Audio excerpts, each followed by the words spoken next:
ओम शांति। आज साकार महावाक्य 1/9/2025 मधुर संतानगण तुम मानक ये पुरुषोत्तम संगम जुगरे ही उत्तम रु उत्तम पुरुष होगाक पड़ो।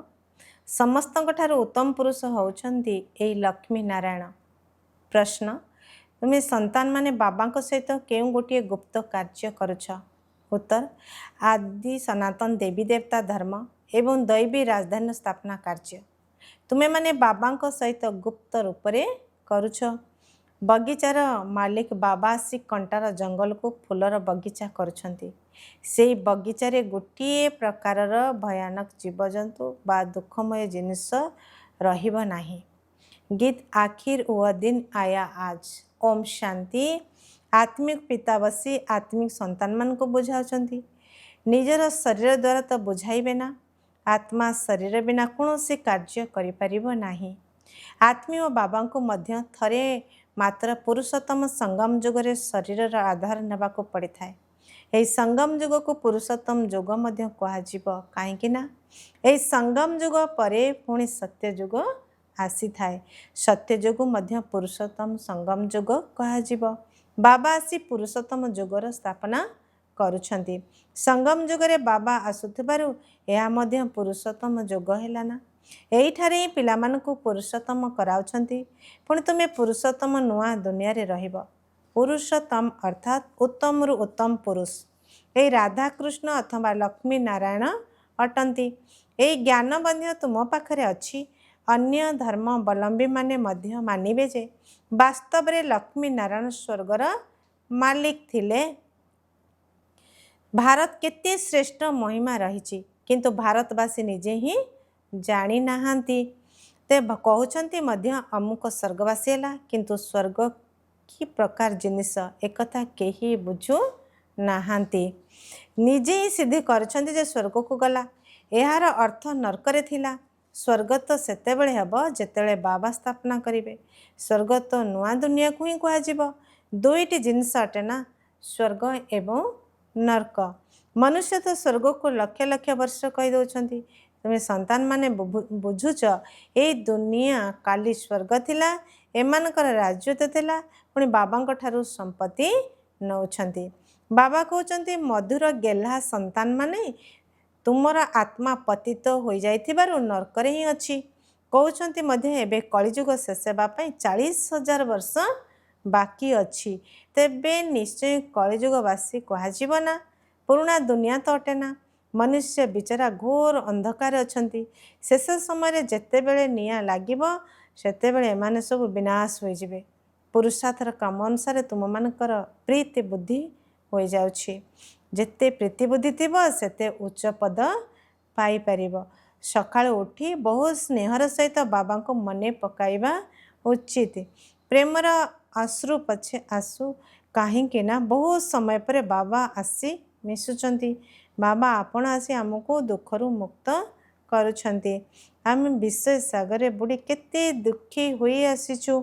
वर्तमान यह होची रौरव नरक। एबे बाबा सारा चक्र रहस्य बुझाउछंती।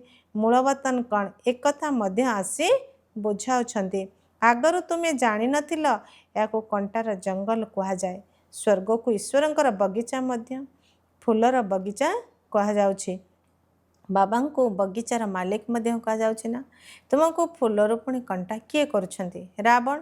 तुमे माने जानिछ भारत फूलर बगीचा थिला। एबे जंगल हो जाइछि।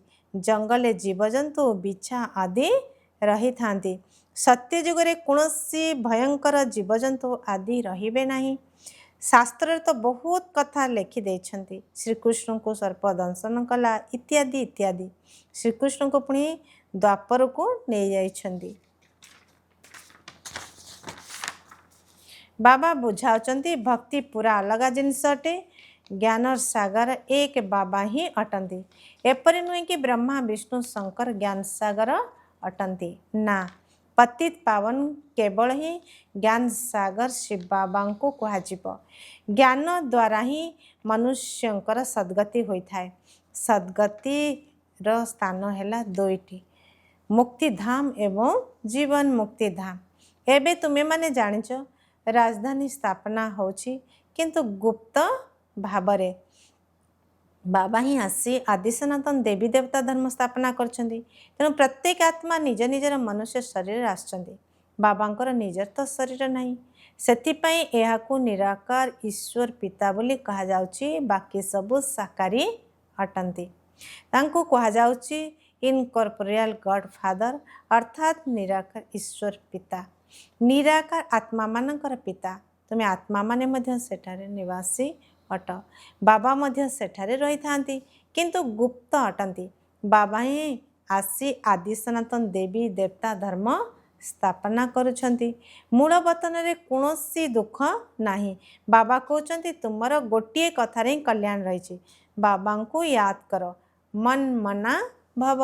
ବାସ୍ ବାବାଙ୍କର ସନ୍ତାନ ହେଲ ଅର୍ଥାତ୍ ସମ୍ପତ୍ତିର ମାଲିକ ହେଲ। ଏହା ତ ବୁଝା ପଡ଼ୁଛି। ଅଲ୍ଲାହ ଏବଂ ଆଲ୍ଲାହକୁ ମନେ ପକାଇଲେ ସତ୍ୟ ଯୁଗରେ ନୂଆ ଦୁନିଆର ସମ୍ପତ୍ତି ମିଳିବ। ଏହି ପତି ଦୁନିଆର ବିନାଶ ମଧ୍ୟ ନିଶ୍ଚୟ ହେବ। ଅମରପୁରୀକୁ ଯିବାକୁ ହିଁ ହେବ। ଅମରନାଥ ତୁମ ପାର୍ବତୀମାନଙ୍କୁ ଅମର କଥା ଶୁଣାଉଛନ୍ତି, କିନ୍ତୁ ତୀର୍ଥସ୍ଥାନକୁ କେତେ ମନୁଷ୍ୟ ଯାଇଥାନ୍ତି? ଅମରନାଥକୁ ମଧ୍ୟ କେତେ ମନୁଷ୍ୟମାନେ ଯାଉଛନ୍ତି? ସେଠାରେ ତ କିଛି ବି ନାହିଁ, ସବୁ ହେଲା ଠକାମି। ଟିକିଏ ହେଲେ ସତ୍ୟ ନାହିଁ। ଗାୟନ ମଧ୍ୟ ରହିଛି, ମିଛ ମାୟା ମିଛ କାୟା। ଏହାର ମଧ୍ୟ ଅର୍ଥ ବାହାର କରିବା ଉଚିତ। ଏଠାରେ ସବୁ ମିଛ ଅଟେ। ଏହା ମଧ୍ୟ ଜ୍ଞାନର କଥା ଅଟେ। ଏପରି ନୁହେଁ ଯେ ଗ୍ଲାସକୁ ଗ୍ଲାସ କହିବା ମିଛ। ବାକି ବାବାଙ୍କ ବିଷୟରେ ଯାହା କିଛି କହୁଛନ୍ତି ସବୁ ମିଛ କହୁଛନ୍ତି। ଏହା ବାବା ହିଁ ସତ୍ୟ କହିଥାନ୍ତି। ଏବେ ତୁମେ ଜାଣିଛ ବାବା ଆସି ପ୍ରକୃତ ସତ୍ୟନାରାୟଣ କଥା ଶୁଣାଉଛନ୍ତି। କୃତ୍ରିମ ହୀରା ମୋତି ମଧ୍ୟ ଥାଏ ନା। ଆଜିକାଲି କୃତ୍ରିମର ବହୁତ ଆଡ଼ମ୍ବର ରହିଛି। ସେଠାରେ ଚମକ ସତ୍ୟ ଠାରୁ ମଧ୍ୟ ଭଲ ଦେଖାଯାଏ। କିନ୍ତୁ ଏହି କୃତ୍ରିମ ପଥର ସବୁ ଭାରତର ପୂର୍ବରୁ ନଥିଲା, ପରେ ବିଦେଶରୁ ଆସିଛି। ତ ଅସଲି ଓ ନକଲିକୁ ଏକାଠି ମିଶାଇ ଦେଉଛନ୍ତି, ଜଣାପଡ଼େ ନାହିଁ। ପୁଣି ଏହିଭଳି ଜିନିଷ ମଧ୍ୟ ବାହାରିଛି ଯାହା ସାହାଯ୍ୟରେ ପରୀକ୍ଷିଥାନ୍ତି। ମୋତି ଏବଂ ଏଭଳି ନକଲି ବାହାରିଛି ଯେ ଟିକିଏ ବି ନକଲି ବୋଲି ଜଣାପଡ଼ୁ ନାହିଁ। ଏବେ ତୁମେ ପିଲାମାନଙ୍କର କୌଣସି ବି ସନ୍ଦେହ ନାହିଁ। ସଂଶୟ ବୁଦ୍ଧି ସମ୍ପନ୍ନ ଆତ୍ମା ଏଠାକୁ ଆସନ୍ତି ନାହିଁ। ପ୍ରଦର୍ଶନୀକୁ କେତେ ଢେର ଆସୁଛନ୍ତି। ବାବା କହୁଛନ୍ତି ଏବେ ବଡ଼ ବଡ଼ ଦୋକାନ ଅର୍ଥାତ୍ ସେଣ୍ଟର ଖୋଲ। ଏହା ହିଁ ତୁମର ଏକମାତ୍ର ଅବିନାଶୀ ରୋଜଗାର ଦୋକାନ ଅଟେ। ତୁମେ ସତ୍ୟ ଦୋକାନ ଖୋଲୁଛ। ବଡ଼ ବଡ଼ ସନ୍ନ୍ୟାସୀମାନଙ୍କର ବଡ଼ ବଡ଼ ଦୋକାନ ରହିଥାଏ, ଯେଉଁଠାରୁ ବଡ଼ ବଡ଼ ମନୁଷ୍ୟମାନେ ଯାଇଥାନ୍ତି। ତୁମେ ମଧ୍ୟ ବଡ଼ ବଡ଼ ସେଣ୍ଟର ଖୋଲ। ଭକ୍ତି ମାର୍ଗର ସାମଗ୍ରୀ ବିଲକୁଲ ଅଲଗା। ଏହିପରି କୁହାଯିବ ନାହିଁ ଯେ ଆରମ୍ଭରୁ ଭକ୍ତି ଚାଲି ଆସିଛି, ନା। ଜ୍ଞାନ ଦ୍ୱାରା ସଦ୍ଗତି ଅର୍ଥାତ୍ ଦୀନ ହୋଇଥାଏ। ସେଠାରେ ସମ୍ପୂର୍ଣ୍ଣ ନିର୍ବିକାରୀ ବିଶ୍ୱର ମାଲିକ ଥିଲେ। ମନୁଷ୍ୟମାନଙ୍କୁ ଏକଥା ମଧ୍ୟ ଜଣା ନାହିଁ ଯେ ଏହି ଲକ୍ଷ୍ମୀ ନାରାୟଣ ବିଶ୍ୱର ମାଲିକ ଥିଲେ। ସୂର୍ଯ୍ୟବଂଶୀ ଏବଂ ଚନ୍ଦ୍ରବଂଶୀ ଆଉ କୌଣସି ଧର୍ମ ନଥାଏ। ପିଲାମାନେ ଗୀତ ମଧ୍ୟ ଶୁଣୁଛନ୍ତି। ତୁମେ ସନ୍ତାନମାନେ ବୁଝୁଛ ଯେ ଶେଷରେ ସଙ୍ଗମର ସେହି ଦିନ ଆସି ପହଞ୍ଚିଛି, ଯାହାକି ଆମେ ଆସି ବେହଦର ବାବାଙ୍କର ସହିତ ମିଶୁଛୁ। ବେହଦର ସମ୍ପତ୍ତି ପାଇବା ପାଇଁ ପୁରୁଷାର୍ଥ କରୁଛୁ। ସତ୍ୟ ଯୁଗରେ ତ ଏପରି କୁହାଯିବ ନାହିଁ। ଶେଷରେ ସେ ଦିନ ଆସିଛି। ସେମାନେ ଭାବୁଛନ୍ତି ବହୁତ ଶସ୍ୟ ହେବ, ଏପରି ହେବ। ଭାବୁଛନ୍ତି ଆମେ ସ୍ୱର୍ଗ ସ୍ଥାପନା କରୁଛୁ। ଭାବୁଛନ୍ତି ଛାତ୍ରମାନଙ୍କଠାରୁ ନୂଆ ରକ୍ତ ଏବେ ବହୁତ ସାହାଯ୍ୟ କରିବେ। ସେଥିପାଇଁ ସରକାର ସେମାନଙ୍କର ଉନ୍ନତି ପାଇଁ ବହୁତ ମେହନତ କରୁଛନ୍ତି। କିନ୍ତୁ ଝଗଡ଼ା କରି ପଥର ଆଦି ମଧ୍ୟ ସେଇମାନେ ହିଁ ମାରୁଛନ୍ତି। ହଙ୍ଗାମା କରିବାରେ ପ୍ରଥମ ଛାତ୍ରମାନେ ହିଁ ଆଗରେ ରହିଥାନ୍ତି। ସେମାନେ ବହୁତ ଚତୁର ଅଟନ୍ତି। ତାଙ୍କର ନୂଆ ରକ୍ତ ବୋଲି କୁହାଯାଉଛି, କିନ୍ତୁ ନୂଆ ରକ୍ତର ତ କୌଣସି କଥା ହିଁ ନାହିଁ। ତାହା ହେଲା ରକ୍ତ ସମ୍ପର୍କ। ବର୍ତ୍ତମାନ ତୁମର ଏହି ଆତ୍ମିକ ସମ୍ପର୍କ ଅଟେ। କହିଥାନ୍ତି ନା, ବାବା ମୁଁ ଆପଣଙ୍କର 2 ମାସର ସନ୍ତାନ ଅଟେ। କେତେ ସନ୍ତାନ ଅଲୌକିକ ଜନ୍ମଦିନ ପାଳନ କରିଥାନ୍ତି। ଈଶ୍ୱର ଜନ୍ମଦିନ ହିଁ ପାଳନ କରିବା ଉଚିତ। ତ ସେ ଶରୀର ଜନ୍ମଦିନ ବାତିଲ କରିଦେବା ଉଚିତ।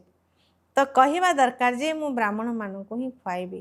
ଅଲୌକିକ ଜନ୍ମ ପାଳନ କରିବା ଉଚିତ ନା। ତାହା ହେଲା ଆସୁରୀ ଜନ୍ମ, ଏହା ହେଲା ଈଶ୍ୱରୀୟ ଜନ୍ମ। ରାତି ଦିନର ଫରକ ରହିଛି, କିନ୍ତୁ ଯେବେ ନିଶ୍ଚୟ ଆସିବ ତେବେ ହିଁ ଏହା କରିବା ସମ୍ଭବ। एपरि नुहे ईश्वरीय जन्म पालन करी पुणी जाई आसुरी जन्म पड़िबा। एमिति भी होउछि ईश्वरीय जन्म पालन करू करू पुणी अदृश्य हो जाउछंती। आजिकाली तो विवाहर वार्षिक उत्सव भी पालन करुछंती। विवाह को जेपरि भल शुभ कार्य बोली भावुछंती। नरक को जीवार दिन को मध्य पालन करछंती। आश्चर्य अटे ना। बाबा बसी यही सब कथा बुझाउछंती। एबे तुमको तो ब्राह्मण मानक सहित ईश्वर जन्मदिन ही पालन करिवार अछि। मु शिव बाबांकर संतान यही स्मृति रे जन्मदिन पालन कले शिव बाबा ही मने रहिबे। निश्चय बुद्धि संतान माने ही जन्मदिन पालन करवा उचित। आसुरी जन्म को भूली जावा दरकार। यही राय मध्य बाबा दौछंती। जदि पक्का निश्चय बुद्धि होइतिबे तेबे ही हब। बस मु बाबांकर होइगली, मोर आउ केही नांती, तेबे अंतमति अनुसार गति अर्थात पद होइजिब। बाबांक स्मृति रे देह त्याग कले परजन्म मध्य सेहीपरि मिलिब। नचेत अंतकाल रे जी स्त्री को स्मरण करे यह मध्य ग्रंथ साहेब रहिछि। एठारे पुणी कहउचंती अंत समय गंगा कूल रे थिबो। एसबु हैला भक्ति मार्गर कथा। तुमको बाबा कहउचंती शरीर छाड़िबा समय मध्य स्वदर्शन चक्रधारी स्थिति रे थाओ। बुद्धि रे बाबा एवं चक्र मने थाओ। ता निश्चय सेतेबेले हबो जेतेबेले पुरुषार्थ कर चलथिबो। तेबे तो अंतकाल स्मृति आसीबो। निजको आत्मा भावे बाबा को मने पकाओ काहेकि ना तुम संतान मान को एबे अशरीर हुई घर को फेरी जावाक हेबो। एठारे अभिनय करी करी सत प्रधान तम प्रधान हो जाइछ। एबे पुणी सत प्रधान हेबाकू पड़िबो। वर्तमान आत्मा ही अपवित्र अटे। तेबे शरीर पुणी पवित्र किपरि मिल पारिबो। बाबा बहुत उदाहरण दे बुझाउछंती। जेहेतु बाबा रत्न व्यवसायी अटंती ना। खाद अलंकार नुहे सुनारे मिसी थाए। 24 कैरेट रु 22 कैरेट करबा को रूपा मिसाइबे। एबे तो सुना ही नाही समस्तଙ୍କ ठारू नहीं चलचंती। आजिकाली देखो नोट मध्य किपरि तैयारी करुछंती। कागज भी नहीं। पिला माने जानिछंती कल्प कल्प एपरि होई आछि। पूरा जांच करुछंती। लकर्स आदि सबो खोली तो चेकिंग करुछंती। जेपरि कहार तलाशी आदि करा जाई थाए ना। गायन मध्य रहिछि कहार माटी रे दबी जीव भीषण अग्निकांड मध्य हब।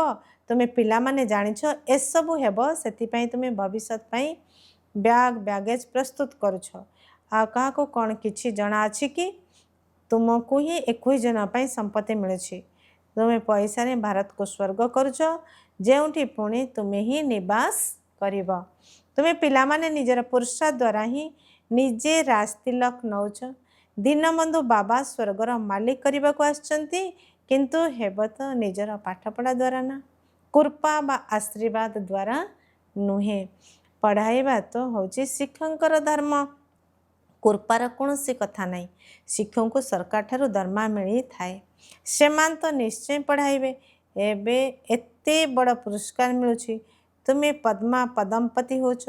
श्रीकृष्ण को पादरे पद्मर चिन्ह देखाई थांती। तुमे एठा को आसीच भविष्यत रे पदमपति हेबा पाई। तुमे बहुत सुखी सावकार अमर होछ। काल उपरे विजय प्राप्त करुछ। एसबु कथा को मनुष्य बुझी पारिबे नाही। तुमर आयु पूरा हो जाइछि। तुमे अमर हो जाइछ। सेमाने पुणी पांडवों को लंबा चौड़ा चित्र तैयारी कर देछंती। भाबुछंती पांडव एते डेंगा थिले। तुमे ही पांडव अट। केते राति दिनर फरक रहिछि। मनुष्य केही तो अत्यधिक लंबा तो होई न थांती। 6 फुट ही होई थांती। भक्ति मार्ग रे प्रथम प्रथम श्री बाबांकर भक्ति होई थाए। बाबांको चित्र को तो बड़ करी तैयारी करिवे ना। प्रथम श्री बाबांकर अभिविचारी भक्ति होची। पुणी देवता मानकर मूर्ति तैयारी करछंती। तांकर पुणी बड़ बड़ चित्र तैयारी करछंती। पुणी पांडव मानकर बड़ बड़ चित्र कर दउछंती। पूजा निमंते ये सब चित्र तैयारी करुछंती। 12 मासरे थरे लक्ष्मींकर पूजा करुछंती। जगदम्बांकर पूजा प्रत्यह करछंती। एक कथा मध्य बाबा बुझाउछंती जे तुमर डबल पूजा होछि। मोर तो केवल आत्मा एवं लिंगर ही पूजा होछि। तुमर शालिग्राम रूपरे मध्य देवता रूपरे मध्य पूजा होछि। रुद्र यज्ञ रचना कले केते शालिग्राम तैयारी करछंती। तेणु किए बड़ हला ସେଥିପାଇଁ ବାବା ସନ୍ତାନମାନଙ୍କୁ ନମସ୍କାର କରୁଛନ୍ତି, କେତେ ଉଚ୍ଚ ପଦ ପ୍ରାପ୍ତ କରାଉଛନ୍ତି। ବାବା କେତେ ଗହନ ଗହନ କଥା ଶୁଣାଉଛନ୍ତି। ତେଣୁ ପିଲାମାନେ କେତେ ଖୁସି ହେବା ଉଚିତ। ଭଗବାନ ଭଗବତୀ କରାଇବା ପାଇଁ ଆମକୁ ଭଗବାନ ପଢ଼ାଉଛନ୍ତି, କେତେ ଧନ୍ୟବାଦ ଦେବା ଉଚିତ। ବାବାଙ୍କ ସ୍ମୃତିରେ ରହିବା ଦ୍ୱାରା ସ୍ୱପ୍ନ ମଧ୍ୟ ଭଲ ଆସିବ, ସାକ୍ଷାତକାର ମଧ୍ୟ ହେବ। ଆଚ୍ଛା, ଧାରଣା ପାଇଁ ମୁଖ୍ୟ ସାରାଂଶ। 1 ନମ୍ବର, ନିଜର ଈଶ୍ୱରୀୟ ଆତ୍ମିକ ଜନ୍ମଦିନ ପାଳନ କରିବା ଉଚିତ। ସମସ୍ତଙ୍କ ସହିତ ଆତ୍ମିକ ସମ୍ପର୍କ ରଖିବାକୁ ହେବ, ରକ୍ତ ସମ୍ପର୍କ ନୁହେଁ।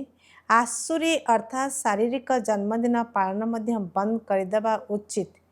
ତାହା ପୁନର୍ବାର ମନେ ପଡ଼ିବା ଉଚିତ ନୁହେଁ। 2 ନମ୍ବର, ଭବିଷ୍ୟତ ପାଇଁ ନିଜର ବ୍ୟାଗେଜ ପ୍ରସ୍ତୁତ କରି ରଖିବାକୁ ହେବ। ନିଜର ଟଙ୍କା ପଇସା ଭାରତକୁ ସ୍ୱର୍ଗ କରିବା ସେବାରେ ସଫଳ କରିବାକୁ ହେବ।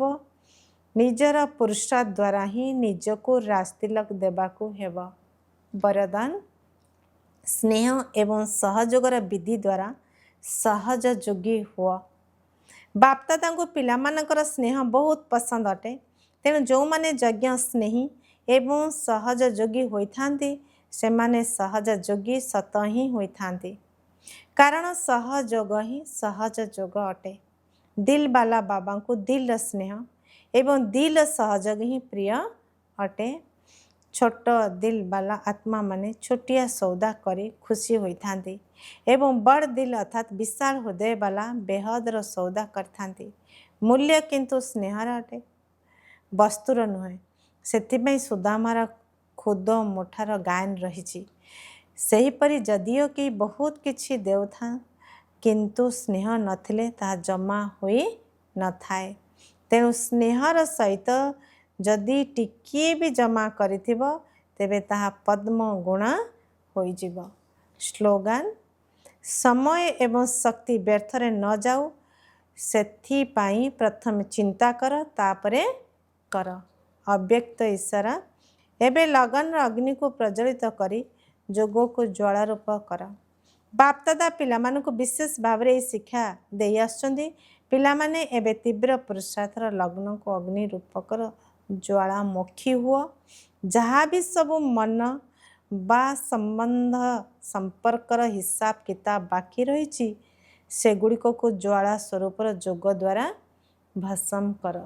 ଆଚ୍ଛା, ଓମ୍ ଶାନ୍ତି।